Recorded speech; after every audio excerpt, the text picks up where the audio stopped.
Muy buenas noches, hermanos. Qué lindo es poder volver a encontrarnos como iglesia en las casas y poder compartir juntos la palabra de Dios. Hoy yo quiero invitarles a que leamos juntos en la profecía de Ageo. En el Antiguo Testamento estamos haciendo una lectura, un estudio de esta breve profecía que consta de 2 capítulos y hoy vamos a comenzar a leer el capítulo número 2 de Ageo, desde el versículo 1 hasta el versículo 9. Y dice así Ageo capítulo 2, versículo 1. En el mes séptimo, a los 21 días del mes, vino palabra de Jehová por medio del profeta Ageo, diciendo: Habla ahora a Zorobabel, hijo de Salatiel, gobernador de Judá, y a Josué, hijo de Josadac, sumo sacerdote, y al resto del pueblo, diciendo: ¿Quién ha quedado entre vosotros que haya visto esta casa en su gloria primera? ¿Y cómo la veis ahora? ¿No es ella como nada delante de vuestros ojos? Pues ahora, Zorobabel, esfuérzate, dice Jehová. Esfuérzate también, Josué, hijo de Josadac, sumo sacerdote, y cobrad ánimo, pueblo todo de la tierra, dice Jehová. Y trabajad, porque yo estoy con vosotros, dice Jehová de los ejércitos. Según el pacto que hice con vosotros cuando salisteis de Egipto, así mi espíritu estará en medio de vosotros, no temáis. Porque así dice Jehová de los ejércitos: de aquí a poco haré yo temblar los cielos y la tierra, el mar y la tierra seca. Y haré temblar a todas las naciones, y vendrá el deseado de todas las naciones, y llenaré de gloria esta casa, ha dicho Jehová de los ejércitos. Mía es la plata y mío es el oro, dice Jehová de los ejércitos. La gloria postrera de esta casa será mayor que la primera, ha dicho Jehová de los ejércitos, y daré paz en este lugar, dice Jehová de los ejércitos. Esta profecía que está aquí en el capítulo 2 de Ageo se sitúa casi un mes después del final del capítulo 1, que estuvimos considerando juntos el domingo pasado. Recuerde, el capítulo 1 termina diciéndonos que el pueblo reinicia los trabajos de construcción del templo, y esto fue el día 24 del mes sexto. Ahora, el capítulo 2, verso 1, comienza prácticamente un mes después. Dice que son los 21 días del mes séptimo. La obra ya tiene un mes de avance, la obra de reconstrucción del templo. Seguramente se lograron dar pasos importantes en el avance de esta obra, pero Dios sabe que hay un problema en el corazón del pueblo. Hay una cuestión latente que no es propio de esos tiempos que ellos estaban viviendo, sino que se trasladaba ya al comienzo de la reconstrucción del templo, más de 10 años antes. Allí lo podemos ver en el capítulo 3 de Esdras. ¿Qué es lo que les dice Dios? Les pide que si hay alguno presente, alguna persona mayor que haya visto el templo en su gloria pasada. El antiguo templo, el templo que había sido destruido por Nabucodonosor, el templo que había sido construido por Salomón. Era un templo glorioso, un templo espléndido, lleno de lujos, lleno de fastuosidad, suntuosidad. Verdaderamente era una gloria de la arquitectura y del tiempo pasado. Ahora, aquellos que habían visto este templo y habían visto su destrucción y habían sido deportados y habían pasado parte del cautiverio en Babilonia y habían regresado, se encontraban consternados por la sencillez de este nuevo proyecto arquitectónico que estaban emprendiendo para Dios.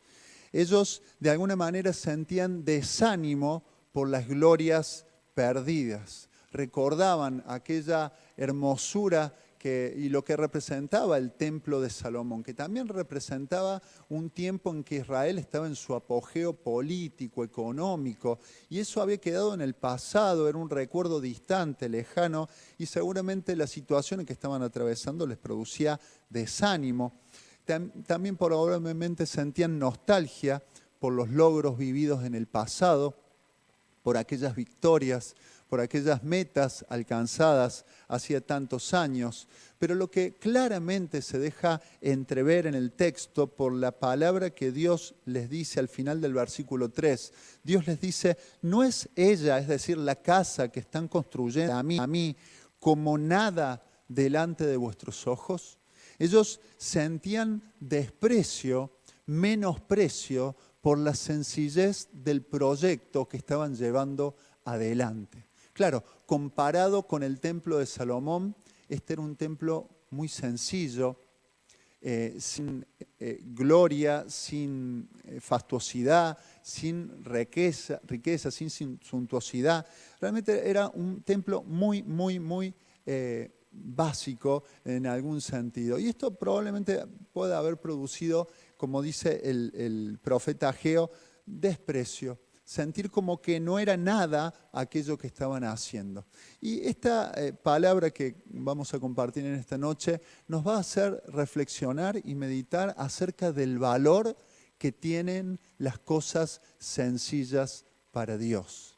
Dios aquí encomienda al pueblo de Israel la reconstrucción del templo. Sin embargo, Dios no tiene esa expectativa, ese anhelo de gloria, de suntuosidad humana, de riqueza, sino que Dios quiere una casa para manifestarse a su pueblo, para encontrarse con su pueblo, para que su pueblo pueda ahí atraer su ofrenda, sus sacrificios, su adoración a Él.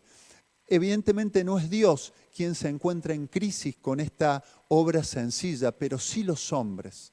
Los hombres se encuentran desanimados porque la obra, de acuerdo a su criterio, no tiene la magnitud que Dios mereciera recibir. Así que vamos a sacar algunas enseñanzas acerca de lo que Dios le dice al pueblo a partir de los versículos 4 al 9. En primer lugar, Dios nos muestra que vale la pena esforzarse por las cosas sencillas. Eso le dice el versículo 4. Ahora, Zorobabel, esfuérzate. Josué, esfuérzate. Pueblo de la tierra, trabajad. Es decir, no se dejen desanimar porque lo que están haciendo es algo sencillo. Dios elige la sencillez para darnos lecciones espirituales profundas a nuestra vida.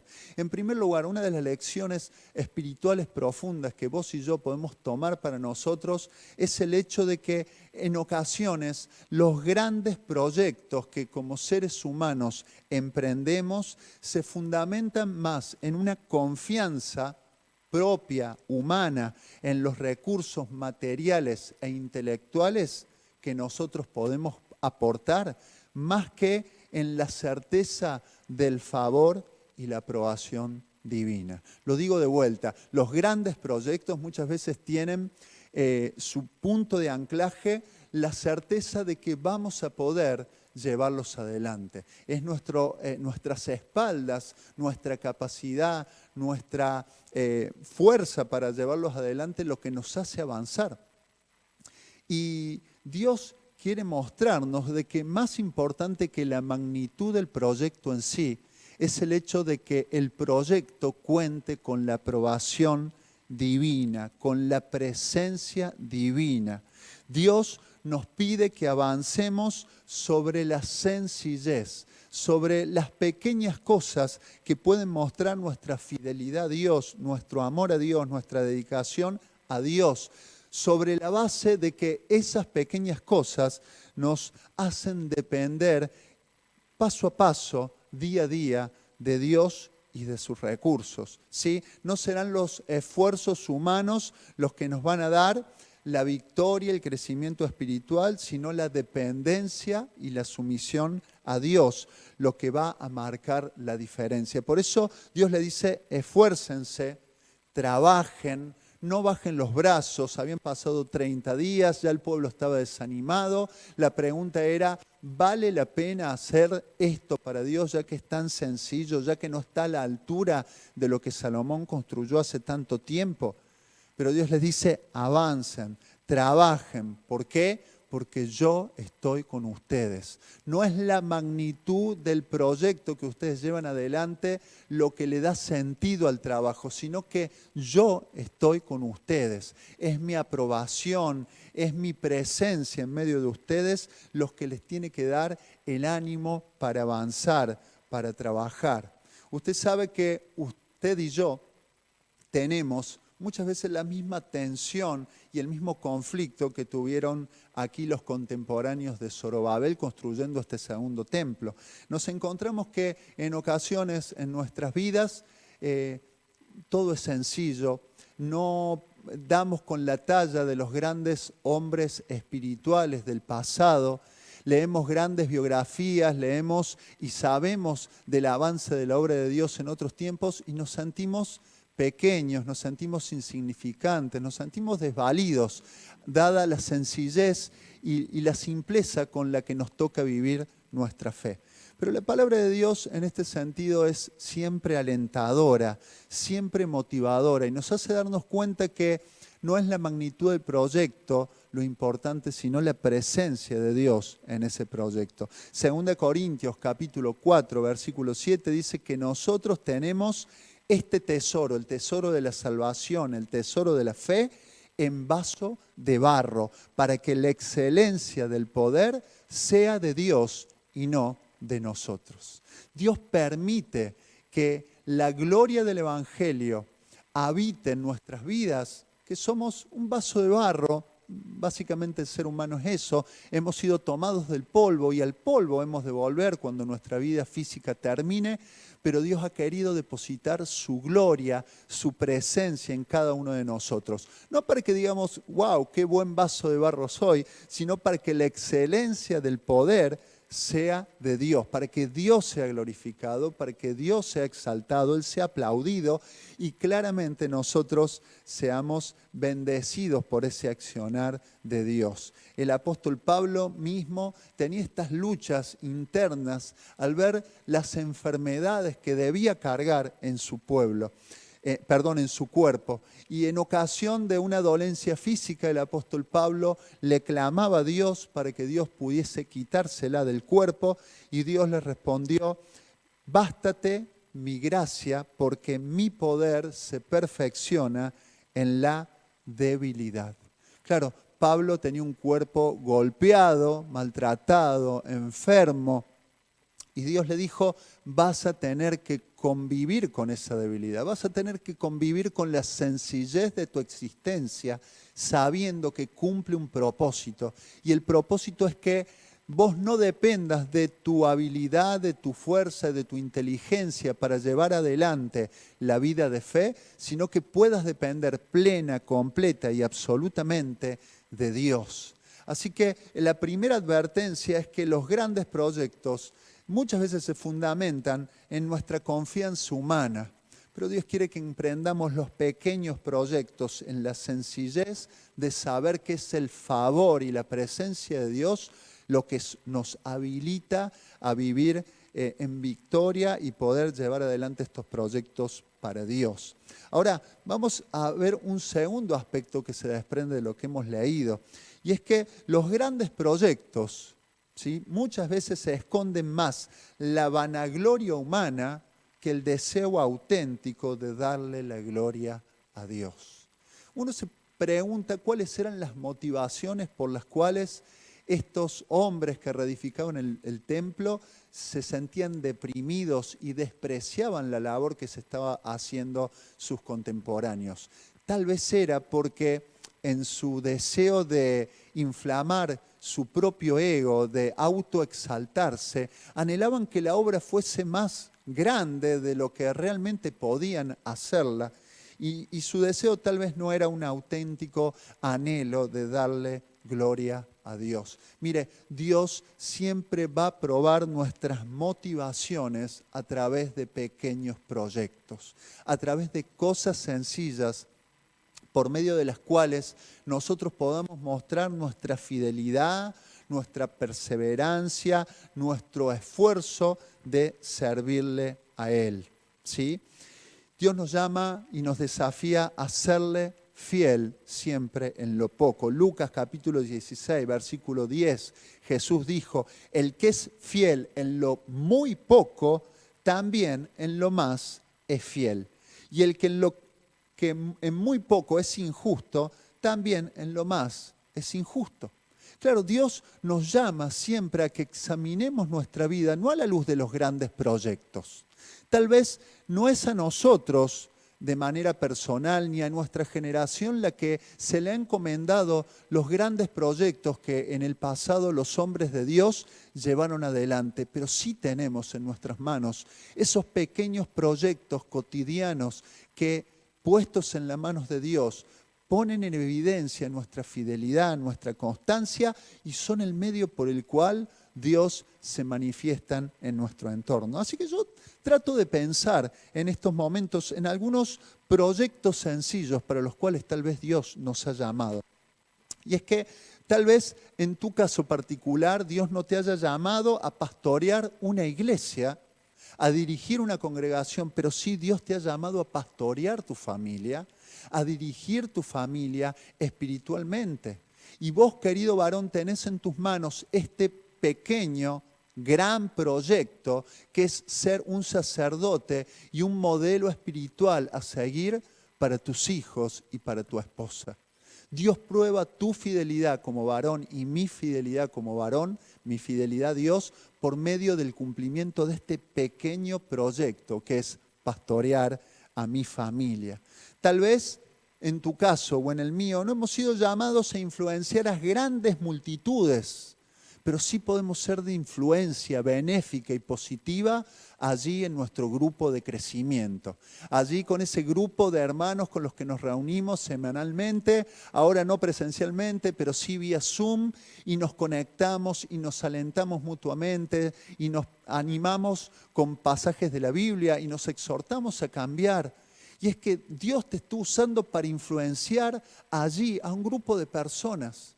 Y muchas veces nuestro corazón anhela la gran influencia, anhela el gran proyecto. Y Dios te dice, centra tu mirada en los pequeños proyectos, porque si en lo muy poco sos fiel, créeme que también vas a poder manejar lo mucho cuando Dios lo ponga en tu mano, si es así que Él lo dispone.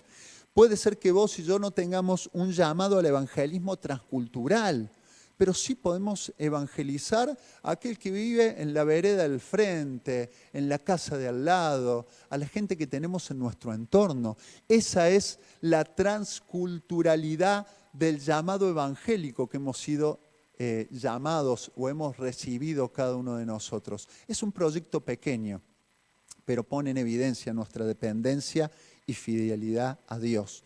Tal vez Dios no te ha llamado y no te ha puesto a vos ni a mí en el lugar de sanear la corrupción de nuestra nación, de nuestra pobre Argentina que está tan dañada por la corrupción, pero sí tenemos la posibilidad de ser sal y ser luz en nuestros lugares de trabajo, comportándonos honradamente, andando como es digno del Evangelio, es decir, trayendo la luz de Jesucristo allí donde hemos sido colocados. Tal vez no podés ordenar las finanzas de nuestra Argentina tan golpeada por los desajustes económicos, la inflación, la corrupción, pero sí podés administrar con fidelidad los pequeños recursos que Dios ha puesto en tu mano, tanto económicos como otros recursos que tenemos, nuestro tiempo, nuestras posesiones.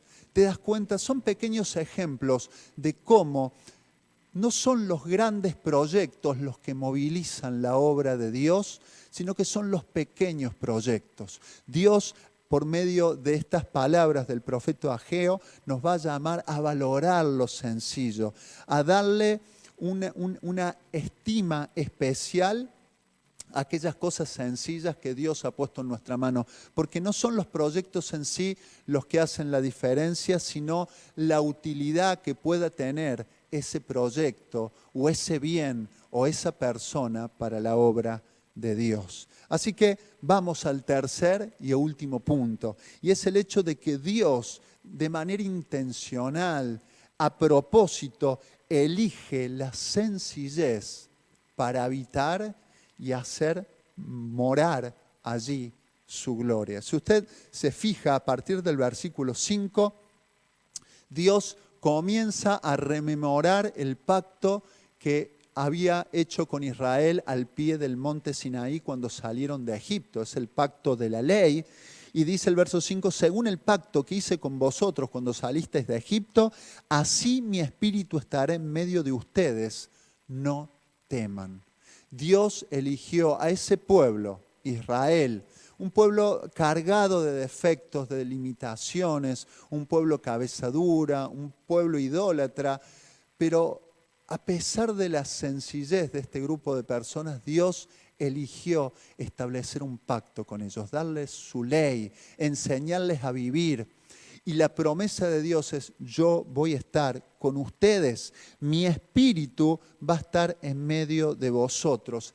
Y Dios dice más, porque no es solamente la promesa del pacto realizado hacía tantos siglos por medio de Moisés con el pueblo de Dios, sino que dice Dios, yo voy a darle una utilidad especial a esta casa tan sencilla, tan humilde que ustedes están levantando para mí. No se desanimen, no bajen los brazos, porque mis propósitos van más allá de sus propios proyectos, van más allá de lo que ustedes puedan llegar a darme o brindarme humanamente a mí, porque yo como Dios no dependo, dice Jehová, de sus recursos, sino que mis proyectos van mucho más allá de eso. Y dice así el verso 6, de aquí un poco haré temblar los cielos y la tierra, el mar y la tierra seca. ¿Por qué? ¿Por qué esta conmoción? ¿Por qué esta movilización de toda la creación? Bueno, lo dice, verso 7, porque vendrá el deseado de las naciones y llenaré de gloria esta casa, ha dicho Jehová de los ejércitos. ¿Sabe a dónde está apuntando la profecía de Ageo? Está apuntando a la venida del Mesías, del Cristo, el deseado de las naciones. ¿Por qué es el deseado de las naciones? Porque Cristo ha venido a traer a la humanidad todas aquellas bonanzas, todas aquellas virtudes que las naciones han anhelado.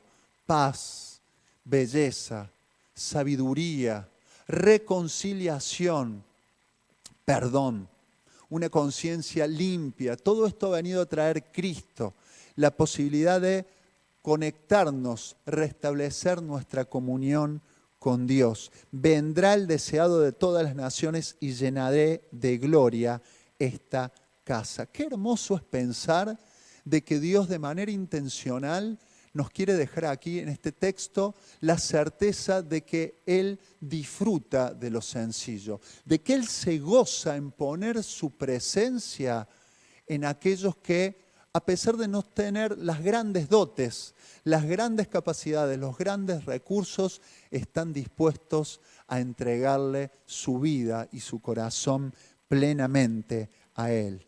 La palabra de Dios nos dice en el Nuevo Testamento, en 1 Corintios capítulo 1, versículos 26 en adelante, Dios le dice a la iglesia en Corintios, miren ustedes, hermanos, su vocación.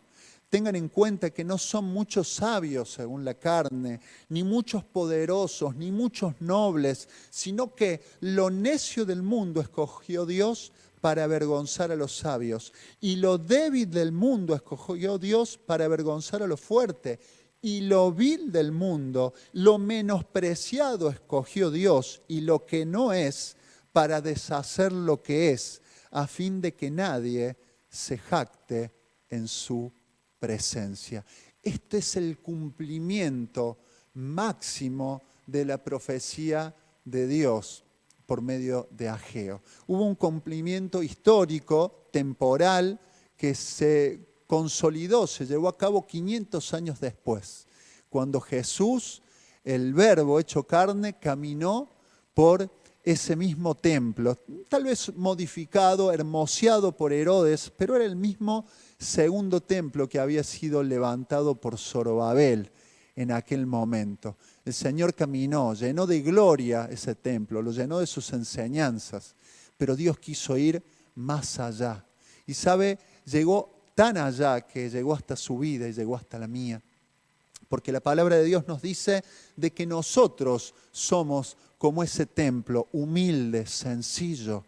Usted y yo, nuestros cuerpos son casa de Dios, son habitación de Dios, somos morada del Espíritu Santo. En usted y en mí, por la obra de Jesucristo, por la venida de este Mesías que vino a traer a las naciones lo que anhelábamos y lo que necesitábamos, Dios ha hecho morar en nuestras vidas su Espíritu.